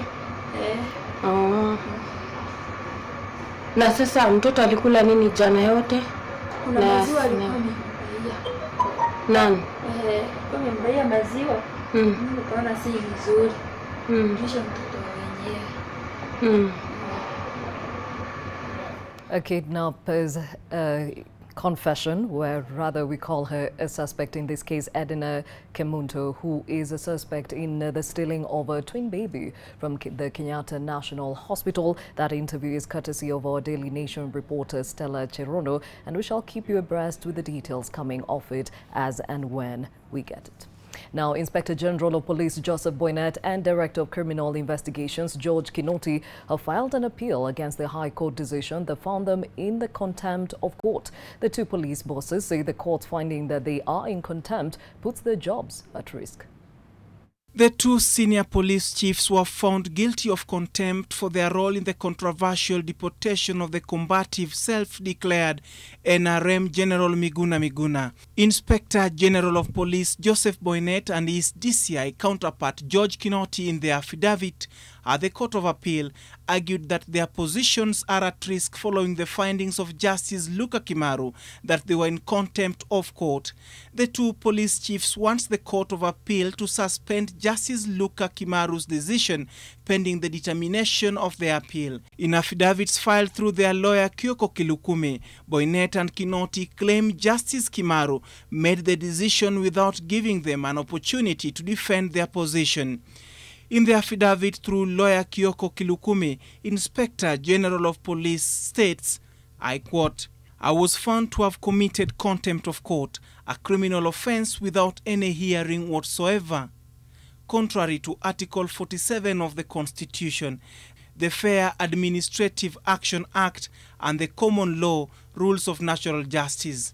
It became apparent that it was no longer about officers cited as respondents, but my personal liability to a criminal offense. The Director of Public Prosecution, Inspector General of Police, and the Director of Criminal Investigation has also asked the Court of Appeal to declare the earlier judgment by the High Court null or to suspend it pending hearing of the appeal case. Justice Luka Kimaru had struck out the declaration issued by Interior CS Fred Matiang'i that Miguna is a prohibited immigrant, saying it had no basis in law. Steve Juma, NTV.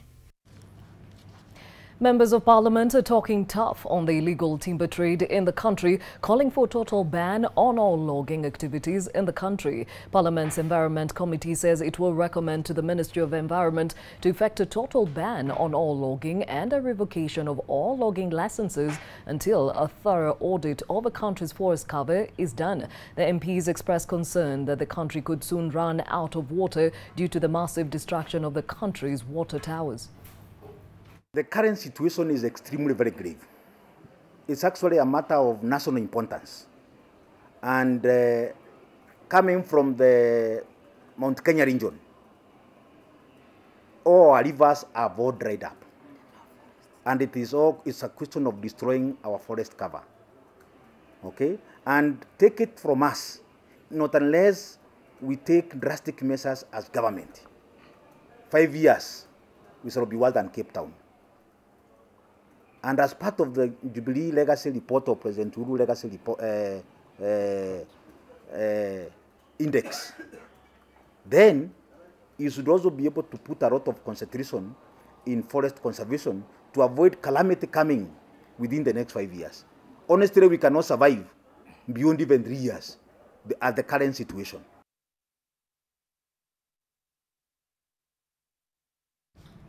Away from that, the Defense and Foreign Affairs Committee is vetting ambassadorial nominees. Ambassador Macharia Kamau and former CS Judy Wahungu have already appeared. Former Health CS Cleopa Mailu is currently at the committee, and it is ongoing as we speak. Let's listen in. That in the period I was in that ministry, the audits will come and they will be placed before the various committees.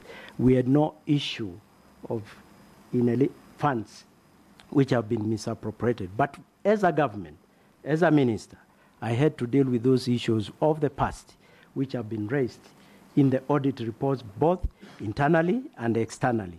And indeed, I would like to inform the member on this committee, we answered those questions and we continue to enjoy the funds which the American government was advancing to us later on when we cleared those. There are funds which, as a government, we'll have to refund to CDC, but the programs are continuing. Therefore, the issue of donor confidence at the moment is not there. I want also to respond to a question, in that question in another context. During the implementation of the managed equipment scheme, we were penalized by the suppliers because of lack of payments, which happened before. And we managed to negotiate with them to waiver those funds because we put in place mechanisms for payment which are now happening. And those who are in the last parliament and who are there will know that was a big issue during that period, which has since has been resolved and people are enjoying that. Now, negotiation skills, I want us to look at the context of the strikes. The strikes which happened in the ministry were bound to happen in the sense that the Constitution provides for every employee, it doesn't matter what level, to join a union. Number two, it provides... Listening in to former CS Cleopa Mailu appearing before the Defense and Foreign Affairs Committee who are vetting ambassadorial nominees. A few more have already appeared and we shall give you more details on the same as our reporter Leila Mohammed is following that story. Now, the government has issued a travel advisory to all Kenyan nationals living or traveling to parts of southern Sudan. Now, Kenyans have been advised to move away from and avoid traveling to areas where armed conflicts and inter-ethnic violence have occurred within the last 6 months, as the security situation is risky and the security cannot be guaranteed. The travel advisory applies specifically to parts of the Greater Upper Nile region and in particular Bier, Latujur, Akobo, Jonglei, Northern Liech states, parts of Maiwut, Eastern Nile, Boma State and Yei River State. Kenyan nationals who have not yet registered with the embassy in Juba are strongly advised to do so immediately by either visiting the embassy or through email kembaju@gmail.com. That's kembaju@gmail.com. And in case of emergencies, contact the Ministry of Foreign Affairs and international trade through diaspora@mfa.go.ke, or you can call this number +254 204 94992. That is +254 204 94992.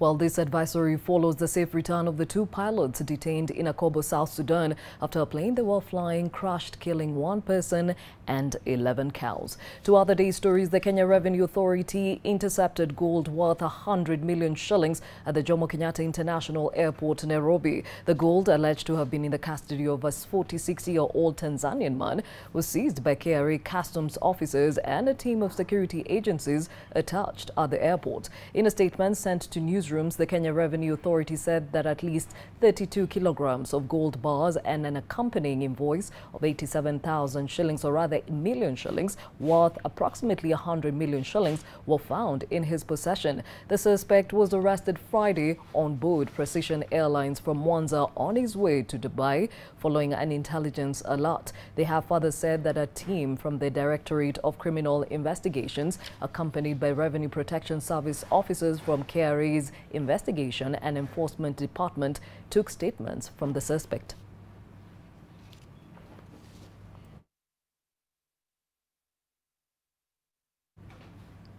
To a developing story, and details are now emerging that the accomplice who was charged alongside Nandi Hills MP Alfred Keter, identified as Madat Subarali Chetur, has been using a forged identity card for the last 4 years.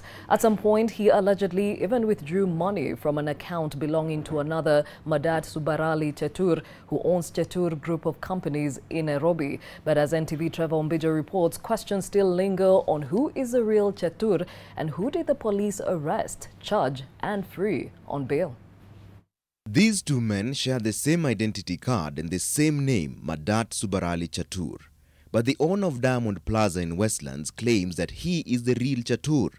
The twists and turns on who is the real Chatur do not surprise him, though. He claims the person charged in court as an accomplice to an attempted forgery of treasury bills is someone he has had a run-in with in the past. There was a forgery which was done in 2014 with the same ID card of mine and his photograph. He drew some money from the bank, from our account. Even then, Chatur says he doesn't know the other Chatur personally, but the case was reported to the Banking Fraud Department. And from that time, we have never seen him until today. The police, on the other hand, are staying silent on the matter, even though a person was arrested, kept in custody for 2 days, presented in court and released on a 2 million shilling cash bail with the same name, Madat Subarali Chatur, and the same ID number. My name is Madatali Saburali Chatur, and our company name is Chatur Groups of Company. And the person who forged his ID card, I have never met him or never seen him. The conflict is clear on these 2 identity cards. Same name, same ID number, same date of birth, even the same signature, but different faces. The serial numbers are also different. The district of birth is also different. It was a very big shock because even the banks and big people started calling me that, what have you done? I said, it's not me. Somebody has used my ID card to protect himself. The case is coming up for hearing on June 4th. Even then, it's not clear who will be presented in court under which name. So, who did the police arrest? Trevor Ombija, NTV. We shall definitely be following up on that story. Now, police officers in Thika Town were yesterday forced to lob tear gas to disperse 2 rival Matatu groups that were about to clash over a terminus. The 2 groups have been in conflict over the ownership of the terminus, and things were seemingly getting messy on Tuesday before the police stepped in. And Oxycolia with more.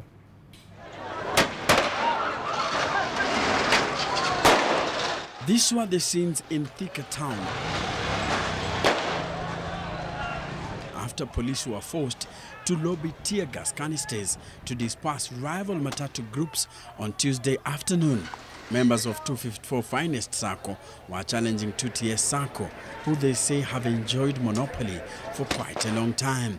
254 Sacco says it's fighting for its space. So pale tumechukua pale, tunataka tubebe hapo na county government ikuje intervene because hao wazee wa hii sako inaitwa 2TS wametufungia barabara na hatutatoka hapo. Kiaria says 2TS has never allowed healthy competition.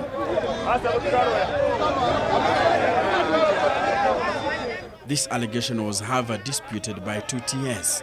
The longest-serving matatu company in Thika maintains that it has never laid a roadblock for new entrants into the market, but wants things done in accordance with the laid-down procedures.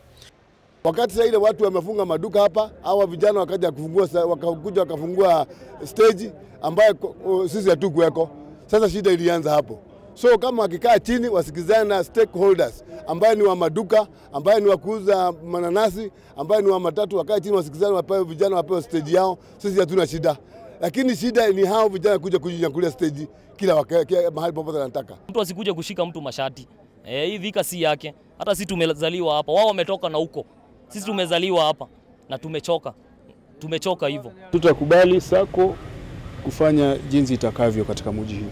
Masuala ya msongamano, masuala ya kuzuia barabara, hii lazima wachukuliwe hatua kabambe ya kuhakikisha kwamba hii haifanyiki tena. Kuna changamoto pale kwa stage, matatu ni mingi kuliko space, the available space ile iko pale kwa stage. Na hiyo ndio sababu zingine mpaka tuzitafutie mahali ya kubebea. Kwa sababu wote ni wetu na tunataka kila mtu apewe nafasi ndio aweze kufanya biashara kwa sababu ni wafanyabiashara wetu. Na sisi ni wazee, tunataka kuzungumza na vijana, tukae chini tusikizane, but not violent. Thika hii imekuwa safi, imekuwa kitu mzuri. Thika hii ni kitu mzuri ambayo haina shida yote. We don't have any conflict with anybody. The matter was later resolved and 254 Finest Sacco surrendered the contentious terminals and were allowed to operate at the space between the police station and Nilion Center. Enoxicolian, NTV. Police in Eldoret have impounded transformers worth 50 million shillings in a residential compound in Mailine Estate. Now, 2 suspects have been arrested in relation to the crime. Police stormed this compound in Maili Inne where they recovered 43 transformers worth about 50 million Kenyan shillings. They said members of the public had passed on the information to them. We acted on the information and we came here last night. We found these transformers and there are almost 43 transformers. Police further say the transformers had been stolen from the Kenya Power Company, a dangerous undertaking that often leads to loss of lives by those involved. Some of the transformers here you can see they are intact. And our worry was members of public, they cannot differentiate the scrap sold metal substance and the genuine one. We have been fighting these menace of vandalization within Uasin Gishu and countrywide. Already, some of the transformers had been dismantled, this to allow for the illegal sale of their spare parts. 2 suspects have been arrested and are assisting the police with ongoing investigations. Lois Wangoi, NTV, Eldoret.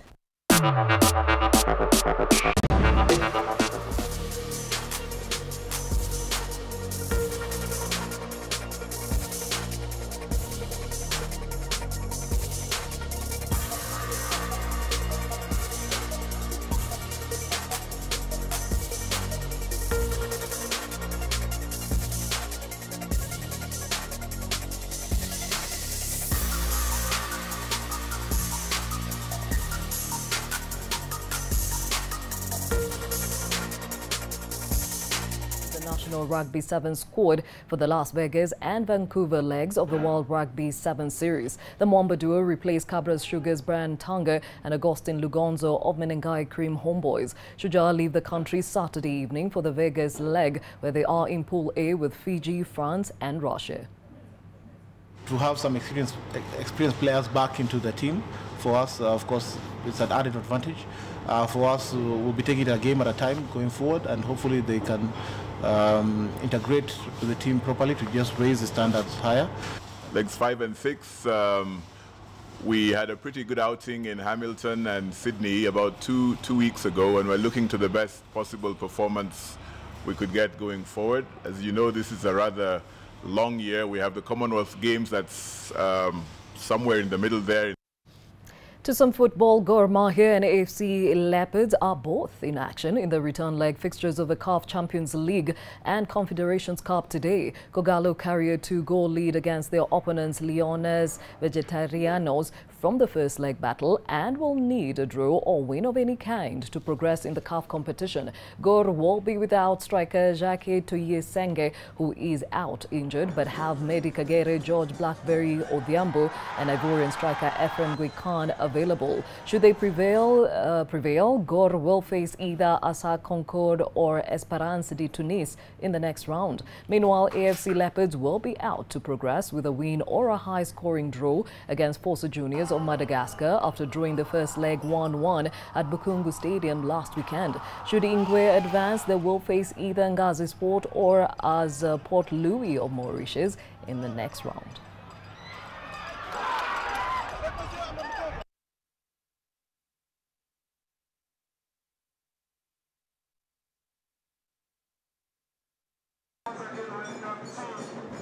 Lionel Messi scored a precious away goal as Barcelona drew 1-1 with Chelsea at Stamford Bridge, while Bayern Munich hammered 10-man Besiktas to virtually guarantee them a Champions League quarter-final place. Tonight, Sevilla host Manchester United and Roma travel to Shakhtar Donetsk as a round of 16 first legs drew to a close.